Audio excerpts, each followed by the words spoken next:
Can Israel continue to survive? What kind of country will it be? For all of us who worry about these questions, it has been an excruciating time. This coming Tuesday will be the second anniversary of the October 7th attack. As the anniversary approaches, my memory is flooded again with the stories of that dark day.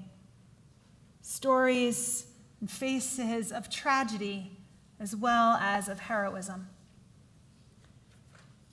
It was a day that shattered a naive faith in Israel's invincibility. And in the 726 days since then, a dark cloud has hovered over our people. The darkness of the continuing captivity of the hostages and the ongoing trauma of the war. A rise in global anti-Semitism and of profound innocent suffering in Gaza. These past 2 years have altered our very sense of what it means to be a Jew today. It is difficult to speak to you about Israel because the past 2 years have sown so much division in our Jewish community, even within many of our families. I know that our congregation has a wide range of perspectives about the war and about Israel. That's part of our strength. And I do not want to cause more division or more pain to those of you for whom the past 2 years have already been so painful. But tonight is Kol Nidre, a night when we all stand together, aware of our frailty, accepting that each one of us has made mistakes. And it is a night in which we reckon with the stakes of our words and our actions, as well as the stakes of those words left unspoken. So I need to talk to you about this difficult topic, and I need to ask you to open your hearts to these heartbreaking questions. Can Israel continue to survive? What kind of country will it be? And what does it mean for each one of us to be a Jew in this pivotal moment? One of the more bizarre headlines of the past weeks is one that I haven't been able to stop thinking about. On September 14th, Prime Minister Benjamin Netanyahu made a comment warning that Israel's growing international isolation will demand in the future that Israel become not only Athens, but also a super Sparta. Sparta, the ancient Greek city-state, was a much-feared military power in its time, a militaristic, brutal, and isolationist society. Netanyahu's words were a telling glimpse of his answer to our questions. Yes, in Netanyahu's vision, Israel will survive, whether or not we have any friends in the world, and it will do so by becoming a society that lives by the sword. In Israel, Netanyahu's comments were roundly rejected and ridiculed. Bibi might want to be prime minister of a super Sparta, but most Israelis don't want to live in a society with endless war and isolation. One Israeli cartoon mocking the remark depicted Netanyahu in a Spartan-style helmet. On his lapel, in place of a yellow ribbon expressing solidarity with the hostages, he wore a yellow infinity pin symbolizing infinite war. But the best part of the cartoon was the speech bubble. "Am Sparta Chai," proclaims the cartoon Netanyahu. "The people of Sparta live." The irony is rich. Sparta no longer exists. More than 2,000 years after the fall of Sparta, it is us, the Jewish people, who can still sing this song. Am Yisrael Chai, the Jewish people live. Why would we seek to emulate a fallen city-state whose bellicose values are so antithetical to what Israelis want for their children and to what has always defined the Jewish people? In his vision for this super Sparta, Netanyahu portrays this transformation as beyond our control, the necessary consequence of a world that has grown increasingly hostile to Israel. We have no choice, he declared. But I think that the reason that his comments about Sparta struck such a nerve is that while Israel has never had a choice about the need for a strong military that can ensure its self-defense, the vision that super Sparta represents, endless war, callous brutality, and growing isolation, is instead a path that Israel's most extremist leaders have driven us toward. It has been a choice to let extremist voices steer the direction and the character of the Jewish state, including even a political party whose ideological predecessor party was banned from the Knesset for its racist, anti-Arab views, and banned entirely by Israel as a terrorist organization, and whose successor is now a part of the governing coalition. It has been a choice to disregard the majority of Israelis who want to end this war, and to ignore the mass protests happening in the streets of Tel Aviv and all around Israel, calling for a return of the hostages and an end to the war. Thousands every Saturday night. At the largest recent protest in August, an estimated 1 million protesters around the whole country. Super Sparta would be the end result of the messianic religious beliefs and political calculations that have led Israel's governing coalition to oppose an end to the war.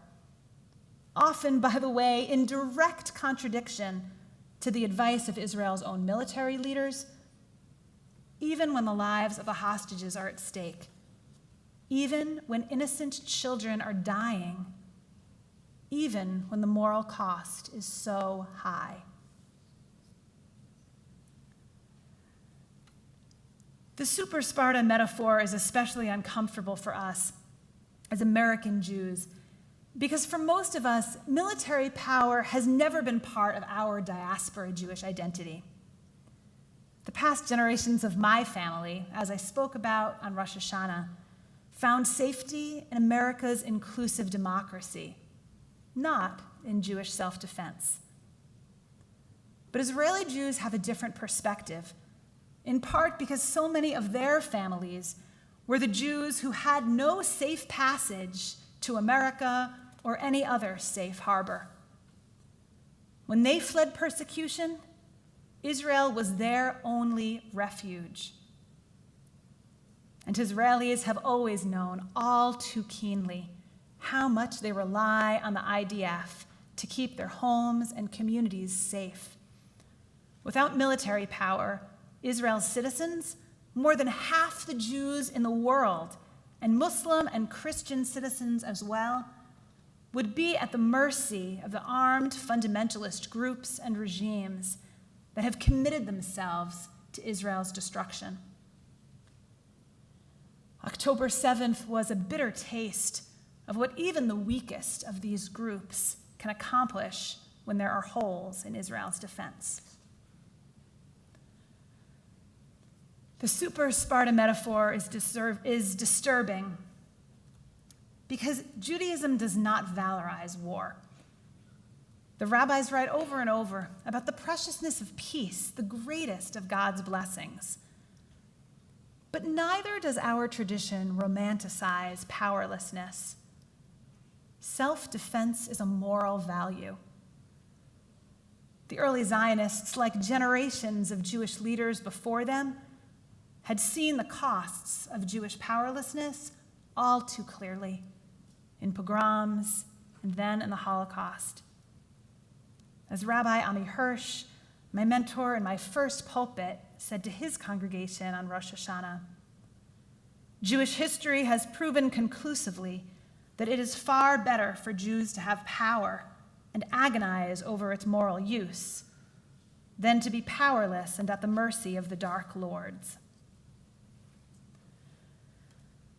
That's the rub, though.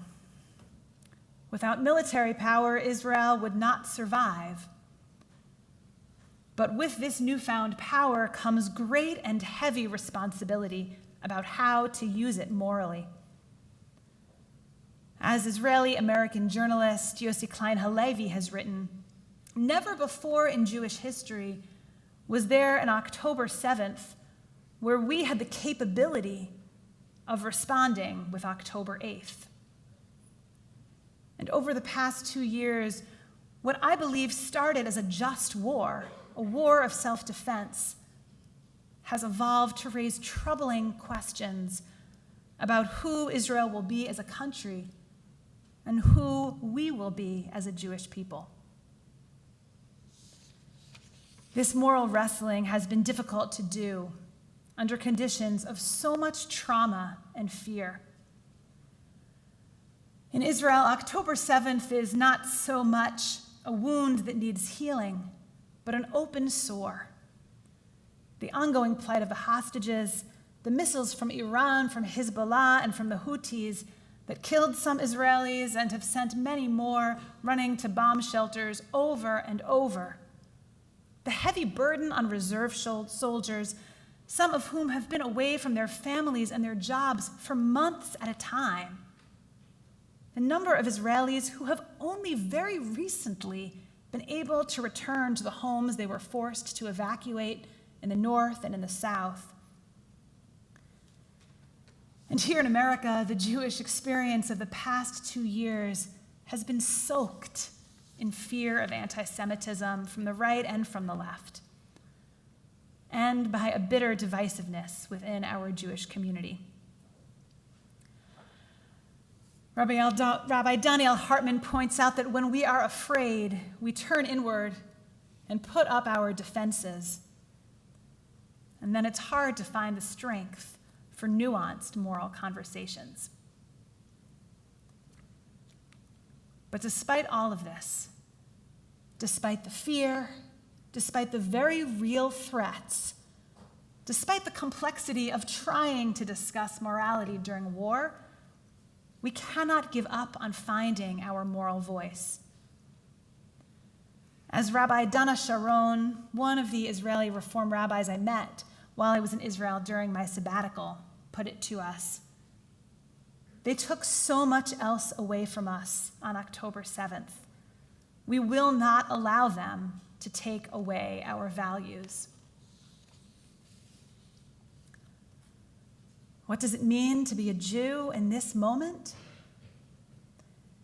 There's a famous passage in the Midrash in which the rabbis debate which values exactly are the core of our tradition. One rabbi quotes the Torah reading from our Yom Kippur service tomorrow afternoon. Love your neighbor as yourself. It's a foundational verse of Jewish ethics. And we read that section of the Torah on this holy day because of its profound significance. But the sage Ben Azai insists that there is another principle that is even more important. It's expressed, he says, in this verse in Genesis. This is the record of Adam's line, the story of humanity. B'yom bara Elohim Adam, bidmut Elohim asa oto. When God created humankind, it was made in the likeness of God. Zeh klal gadol b'Torah, Ben Azai teaches us. This verse is the klal gadol, the critical tenet of the Torah. Every human being is made in God's image. Ben Azai is pointing out the Torah's radical statement about the equality of human beings. If we take this equality for granted today, it is because, as Israeli scholar Tomer Persico argues in his recent book, the idea in Genesis that all of us are made in God's image is the foundation of Western ideals of selfhood, conscience, and individual rights. If the idea of all of us being made in God's image sounds cliche, maybe a little sanctimonious even to your modern ears, we should not underestimate how radical the Torah's idea was in its ancient context. Other cultures told creation myths that proved the inherent worth of some people over others. In other ancient Near Eastern myths, the image of God is a phrase used to describe the king, describing the king as the embodiment of the God's presence here on earth. And as such, the king is demanding of respect.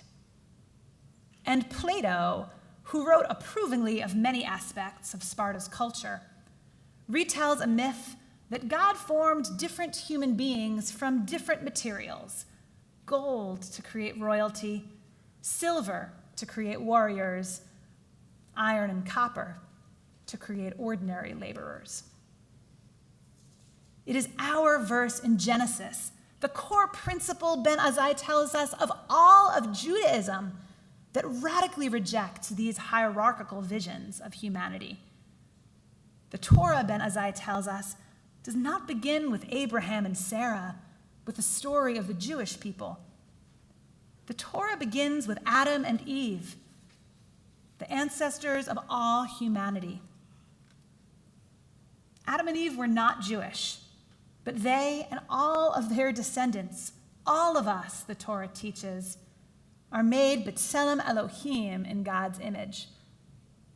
Every single human being is an embodiment of God's presence in the world.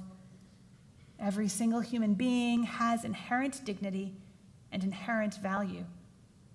Each of our lives is holy. The consequences of this idea in the ancient world were radical. In ancient Sparta, human value was based on a person's potential to contribute to the military. According to one well-known account, babies born in Sparta were inspected after birth, and if they were found to be weak or disabled in any way, they were left at a certain mountain to die. The practice of abandoning unwanted and especially disabled babies and leaving them to die or be adopted by slave traders was common throughout ancient Greece and Rome. It was even endorsed by Aristotle. But the Jewish community never adopted this practice. Each child our ancestors knew was created b'tselem Elohim, in God's own image, and was worthy of life and love. This is who we are as Jews. This is the great principle of Torah that we have taught the world. We have wrestled with it through millennia of change and persecution. Bearing witness to this truth has kept the Jewish flame alive from one generation to the next, almost 2,000 years, after Sparta became merely a lesson in the history books. But I know that today, many of you fear whether this Torah is still at the heart of who we are as a Jewish people and who Israel is as a country. I'm not speaking about the claims of those who jump on any opportunity to celebrate Jewish wrongs, who deny our full humanity or our people's right to defend ourselves. No, I'm addressing those of you who love our tradition and our people, but for whom the yawning gap between our deepest Jewish values and the extremist rhetoric and action of Israel's leaders has been agonizing. For some of you, I know, this gap has led you to question your relationship to Israel and to the Jewish community.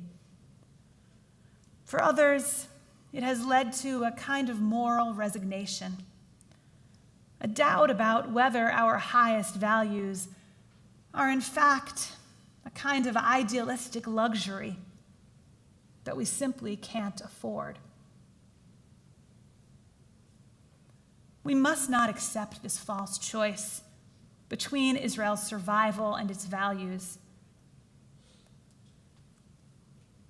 For Israel to survive as a state shaped not by Jewish values, but by Spartan values, is no survival at all.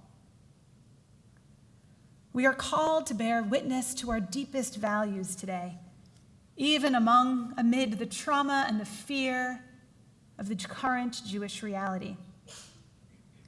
We must recognize ourselves as being fully made in God's image, which includes honoring self-defense as a moral demand.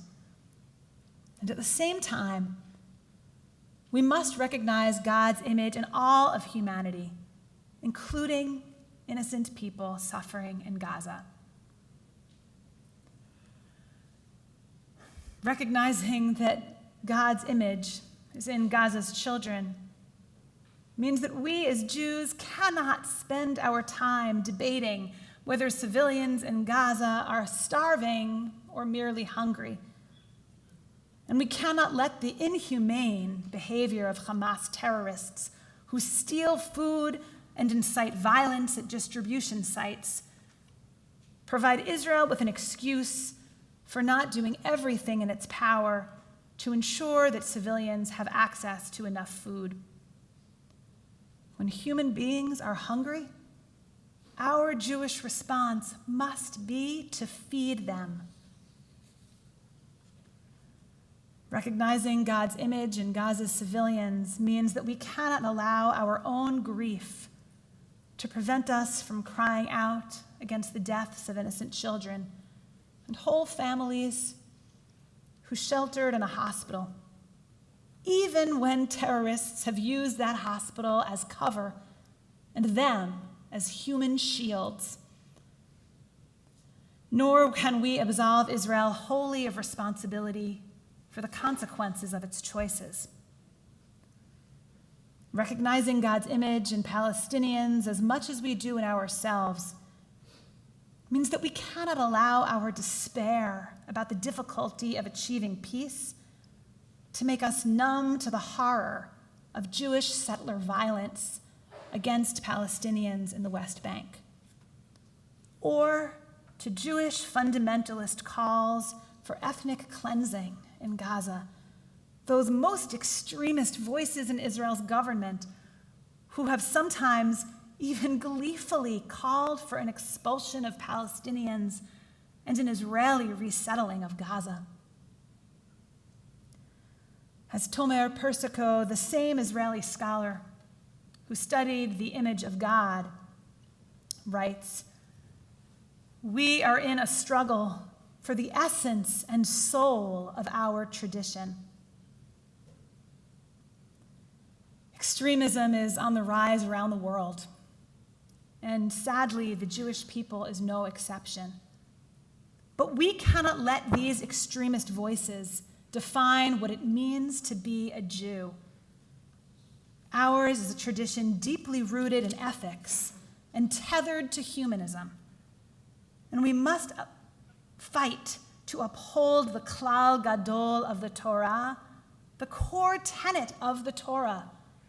All of us are God's children, all of us created in God's image." This summer, our Reformed Jewish movement released a statement on starvation in Gaza, citing the principle of B'Tselem Elohim and calling on us, quote, "not to allow our grief to harden into indifference, nor our love for Israel to blind us to the cries of the vulnerable."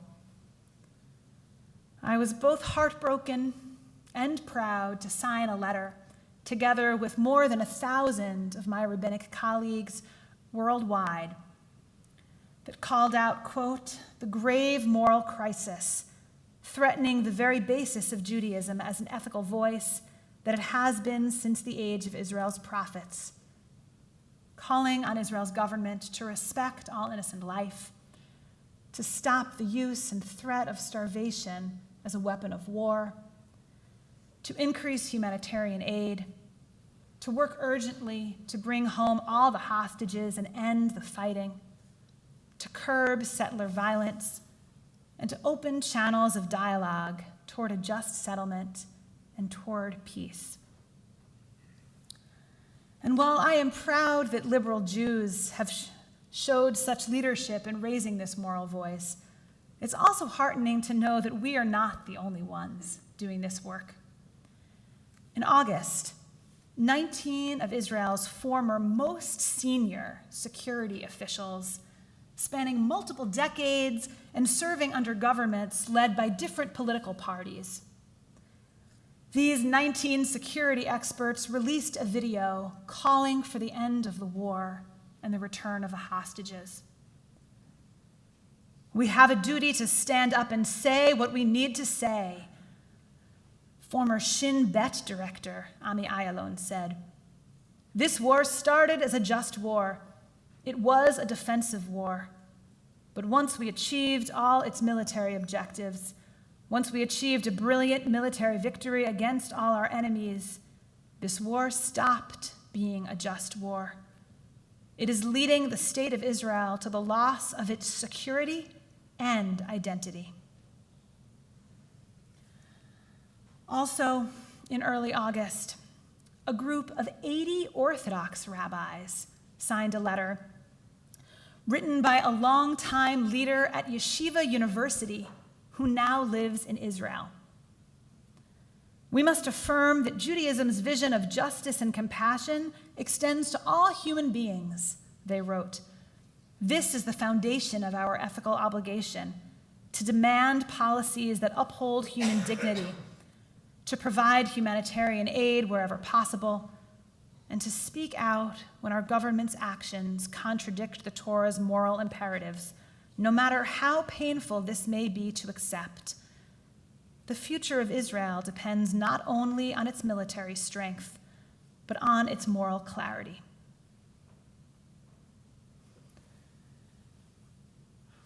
None of these efforts will be enough in and of themselves, but I pray that they will help us to shift this terrible tide that would lead us toward Super Sparta.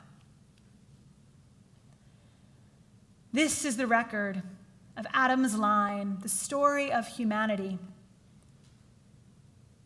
B'yom bero Elohim Adam, bidmut Elohim asa oto. When God created humankind, it was made in the likeness of God. When I feel despair about this war, it is this light and truth that helps to ground me. And it is this Torah, too, that gives me hope, because we have the ability to proclaim it and insist on it, even in the face of callousness, injustice, and extremism. Torah has never lived only in the abstract.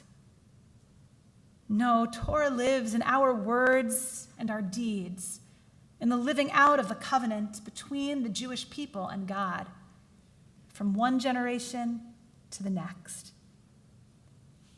This is the heart of what it means to be a Jew. This is the Torah that has outlasted Sparta and its brutality.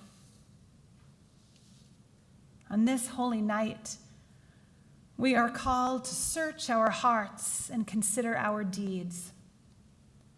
Tonight, of all nights, may we allow this klal gadol b'Torah, this core tenet of our tradition, to penetrate our hearts.